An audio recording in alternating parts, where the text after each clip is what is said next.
रूस में इन दिनों -50 डिग्री तापमान के बीच लोगों का सरकार के खिलाफ प्रदर्शन चल रहा है। इन प्रदर्शनों के पीछे की वजह क्या है और इन प्रदर्शनकारियों की अगुवाई कौन कर रहा है?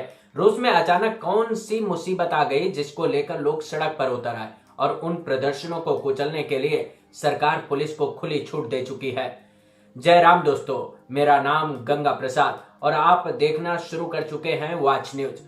हर एक मुद्दे पर सटीक विश्लेषण करने का काम करते हैं ताकि आप पूरे विवाद की सच्चाई को समझ सकें। रूस में चल रहे इन प्रदर्शनों के पीछे एक ऐसे व्यक्ति की गिरफ्तारी है जिन्होंने व्लादिमीर पुतिन की सत्ता की नाक में दम करके रखा है। दरअसल इन प्रदर्शनों के पीछे एलेक्सी नवेल्नी का एक वीडियो है जो रूस के साथ दुनिया भर में सरकार की किरकिरी कराने में अहम भूमिका निभा रहा है। रूस की जनसंख्या करीब 14 करोड़ 44 लाख के आसपास है और इस वीडियो के व्यूज करीब 10 करोड़ से ज्यादा हो चले हैं, जिसको एलेक्सी नवेल्नी ने शूट किया है और यूट्यूब में अपलोड कर दिया। इसके बाद जो कुछ हुआ वो हैरान करने वाला था, क्योंकि वीडियो को रूस में जबरदस्त लोकप्रियता मिली और इसी वीडियो से एलेक्सी नवेल्नी की लोकप्रियता में सबसे ज्यादा उछाल आया, क्योंकि उन्होंने चुनी हुई सरकार को एक्सपोज करने का काम किया है। ये वीडियो रशियन में शूट किया गया है और इस वीडियो का लिंक मैं अपने डिस्क्रिप्शन में डाल दूंगा, जिसको सुनने में शायद आपको दिक्कत होगी, लेकिन इस वीडियो में क्या कहा गया है उसको ट्रांसलेट कर इंग्लिश में लिखा गया है, जिसके जरिए आप कहानी को समझ सकते हैं। दरअसल एलेक्सी नवेल्नी सरकार को एक्सपोज करने का काम हाल फिलहाल से नहीं कर रहे हैं, बल्कि ये लाइव जर्नल ब्लॉग लिखते हैं, जिसके जरिए इनको एक नई पहचान मिली। लोग इनको एंटी करप्शन एक्टिविस्ट के तौर पर जानने लगे थे। तब से ही सरकार को एक्सपोज करने का काम लगातार करते आ रहे हैं, जिनको रूस की सरकार एक ऐसा ब्लॉगर कहकर खारिज करती आ रही है जिसे कोई नहीं जानता है।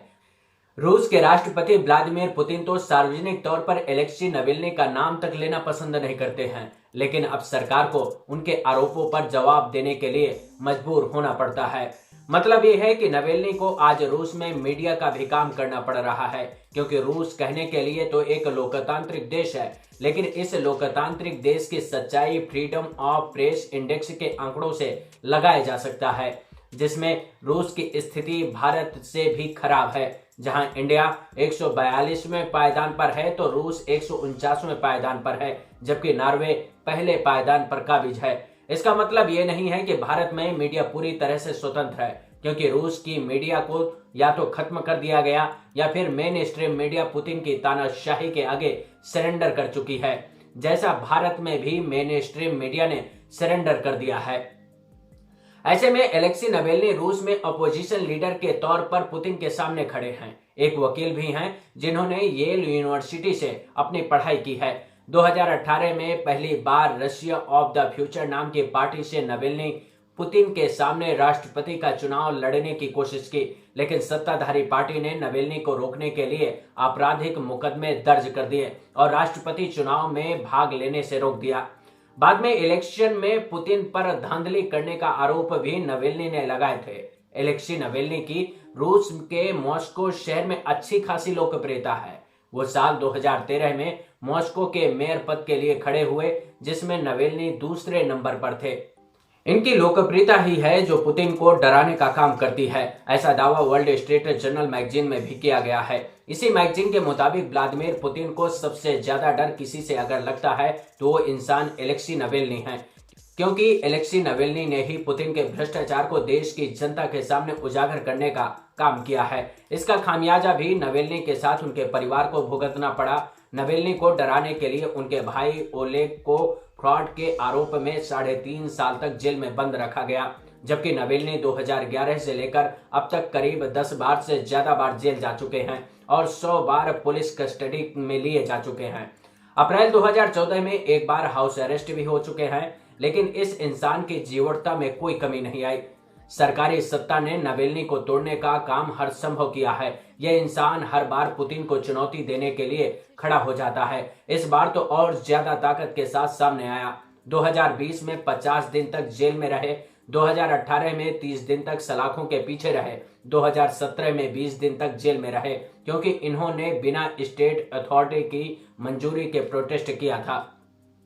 2013 में भ्रष्टाचार के आरोपों में गिरफ्तारी हुई, लेकिन दोषी नहीं पाए जाने के बाद रिहा कर दिया गया। 2011 में पहली बार नावेल्नी को 15 दिन के लिए गिरफ्तार किया गया था।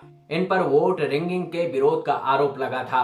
आज जो कुछ भी रूस में हो रहा है, इसके लिए अगर किसी को श्रेय दिया जा सकता है तो वो पहला व्यक्ति एलेक्सी नावेल्नी है, जिन्होंने पुतिन की तानाशाही के आगे सरेंडर करने से मना कर दिया, जिसका खामियाजा भी भुगतना पड़ा। हमारे देश में एक कहावत है कि जाको राखे साइयां मार सके ना कोई। ये कहावत एलेक्सी नावेल्नी में बिल्कुल फिट बैठती है, क्योंकि उनको 3 बार जहर देकर मारने की कोशिश की गई।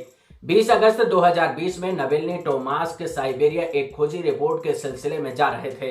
तभी इनकी फ्लाइट में तबीयत खराब हो गई थी। बेहोश होने पर फ्लाइट की इमरजेंसी लैंडिंग ओमास्क में कराई गई। आनन फानन में अस्पताल में भर्ती कराया गया, लेकिन 7 सितंबर तक होश नहीं आया, क्योंकि नावेल्नी कोमा में चले गए थे।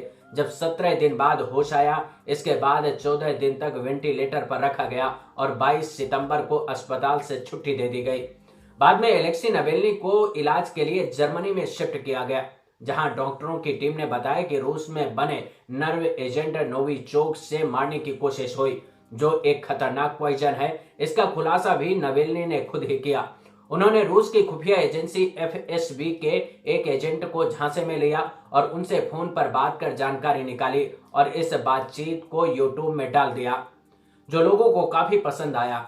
इस बात की पुष्टि जर्मनी में रह रहे सोवियत संघ के पूर्व वैज्ञानिक व्लादिमीर उगलेव ने भी किया है। उन्होंने बताया है कि नोविचोक या इसी से मिलते जुलते किसी जहर को एलेक्सी के अंडरवियर, अंडरपैंट, अंडरशर्ट या सॉक्स के जरिए उनके शरीर तक पहुंचाया गया, जबकि इसे रशियन डॉक्टर्स ने स्किन एलर्जी कहकर नकार दिया था। नोविचोक नाम का जहर नावेल्नी को लेकर चर्चा में है, लेकिन 2 साल पहले भी चर्चा में रह चुका है, जब ब्रिटेन में पूर्व जासूस सर्गेई स्क्रिपल और उनकी बेटी को इसी जहर से मार दिया गया। जहर का शिकार होने के बाद बाल बाल बचे एलेक्सी नावेल्नी चाहते तो रूस जाने से बच सकते थे, क्योंकि उनको रूस में लोकप्रियता मिल चुकी थी करोड़ों व्यूज के साथ। और इसी वीडियो के कमेंट बॉक्स में लोगों के रिएक्शन ने एलेक्सी नावेल्नी को एक बार फिर से रूस आने पर मजबूर कर दिया। और जब वो जर्मनी से इलाज कराकर मॉस्को लौटे तो उन्हें रशियन पुलिस ने एयरपोर्ट में 17 जनवरी 2020 को गिरफ्तार कर लिया, क्योंकि उनको दिसंबर में कोर्ट में हाजिर होना था, लेकिन वो नहीं लौटे। के मुताबिक नावेल्नी को एक धोखाधड़ी के केस में 2 साल 8 महीने की सजा सुना दी गई, क्योंकि उन्होंने लगी पाबंदियों का उल्लंघन किया है। इस दौरान एलेक्सी नावेल्नी ने कहा है कि मेरा ओपिनियन है कि कोई सच में चाहता है कि मैं इस देश की धरती पर पैर न रखूं, और ये सब सिर्फ एक आदमी की नफरत और डर की वजह से है। मैंने उन्हें जिंदा रहकर तकलीफ दी है। इस सजा के बाद फ्रांस के राष्ट्रपति इमैनुअल मैक्रो और अमेरिका ने रिहा करने की मांग की है और कहा है कि इस तरह की सजा लोकतंत्र के लिए अच्छी नहीं है, जिसके विरोध में रूस के कई शहरों में प्रदर्शन चल रहे हैं। नावेल्नी की रिहाई की मांग कर रहे 4000 से ज्यादा लोगों को हिरासत में लिया जा चुका है, क्योंकि कई शहरों में प्रदर्शन चल रहे हैं। मॉस्को, साइबेरियाई शहर नोवोसिबिर्स्क, याकुट्स्क, ओमस्क, येकाटेरिनबर्ग, सेंट पीटर्सबर्ग और दुनिया का सबसे ठंडा इलाका याकुत्स्क, जहां -50 डिग्री तापमान है। वहां भी नावेल्नी की गिरफ्तारी के विरोध में लोग बाहर निकल रहे हैं। इस गिरफ्तारी का विरोध यूएस और ईयू ने भी किया है। कहानी सिर्फ इतनी नहीं है कि पुतिन की लोकप्रियता पर बट्टा लगाने का काम, उनकी तानाशाही सरकार को चुनौती देने का काम सीधे तौर पर नावेल्नी कर रहे हैं। पुतिन के नजदीकी साथियों के साथ सत्ता के करप्शन को भी उजागर कर रहे हैं। नावेल्नी की रिपोर्ट्स पर लोगों को इसलिए भी ज्यादा विश्वास होने लगा है क्योंकि पुतिन ने खुद को 2036 तक सत्ता में रहने का रास्ता साफ कर चुके हैं। दरअसल पुतिन का ही आइडिया था कि संविधान में संशोधन किया जाए।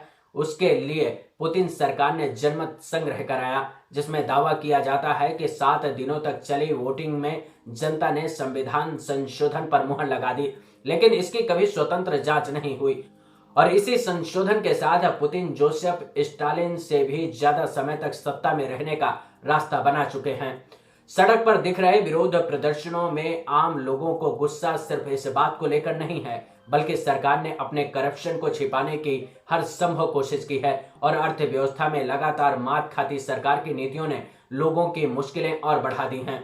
ऐसे में लोगों का गुस्सा सरकार के खिलाफ दिखाई दे रहा है और इस गुस्से में घी डालने का काम नावेल्नी ने किया है, क्योंकि उनको लगता है कि पुतिन के रहते हुए निष्पक्ष सुनवाई नहीं होगी।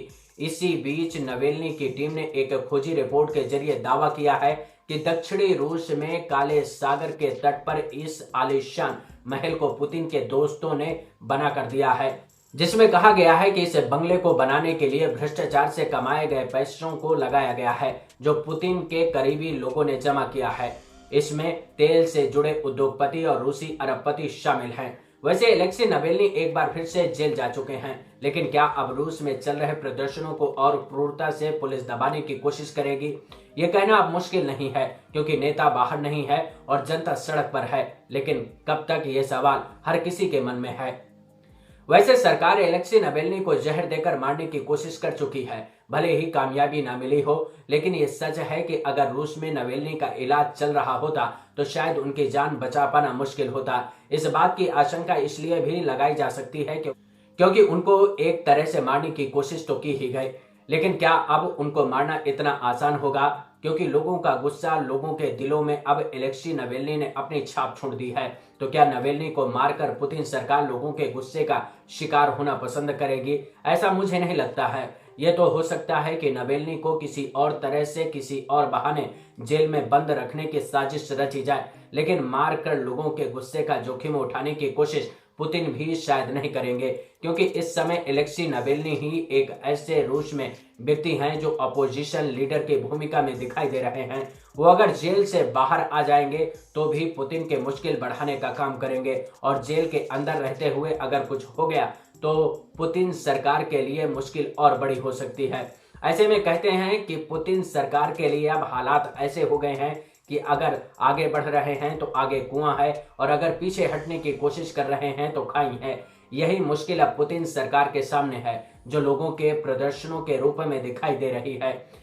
इस वीडियो में इतना ही, लेकिन वीडियो को लाइक करना और चैनल को सब्सक्राइब करना मत भूलेगा। इस पर अपने विचार शेयर करेंगे तो हमको भी अच्छा लगेगा। इसके साथ ही मैं अपने सभी वीडियो टेलीग्राम में डालता रहता हूं, तो चैनल को ज्वाइन कर लेंगे तो मेरे हर वीडियो का नोटिफिकेशन आपको मिलता रहेगा। नमस्कार।